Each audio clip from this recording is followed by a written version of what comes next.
नंदन होके भी मैं तिमिरता से कहाँ बच पाया था। परिवार कुल भोग से वंचित मैं वीर कर्ण कहलाया था। जनक सूर्य के श्रेष्ठ वरदान से माता ने मुझे पाया था। कन्या स्थिति से लज्जित होकर माता ने मुझे बहाया था। क्रोध करूँ या विलाप सहूँ, किसने किसे घुमाया था। रण से पूर्व अपने पुत्रों के प्राण मांगने कौन आया था। रविनंदन होके भी मैं तिमिरता से कहाँ बच पाया था। गुरु द्रोण से सीखना चाहा मैंने, किंतु राजनीतिक छाया की माया थी।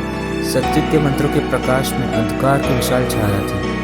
किसी को जात दिखाई कहीं राजनीति की, कहीं काट दी छात्रों की काया थी। अन्याय अधर्म पराकाष्ठा पर था, देखकर घबराए स्वयं धरती मैया थी।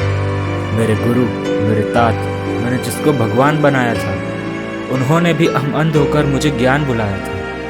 जिनकी निद्रा के रक्षण हेतु मैंने बिच्छू का डंक खाया था, उनकी बुद्धि में भी निष्पक्ष विचार एक बार भी ना आया था।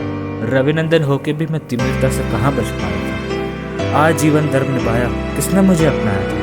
पांडव ज्येष्ठ क्षत्रिय होकर भी मैं सूत पर आया था। एकांत व अन्याय के ताप से बचा जब दुर्योधन ने मुझे अपनाया था। किस भांति मैत्र त्यागता जब अजनबी ने राजा बनाया था। सर्वोत्तम योद्धा था मैं, ये सिद्ध कर दिखलाया था जब मेरे भय से स्वयं इंद्र भिक्षुक बनकर आया था। माँ का वचन गुरु श्राप वासुदेव का कपट भी न हरा पाया था। जब विजय हुए अर्जुन ने भी लज्जा से शीश झुकाया था। रविनंदन होके भी मैं तिमिरता से कहाँ बच पाया था। परिवार कुल भोग से वंचित मैं वीर कर्ण कहलाया था।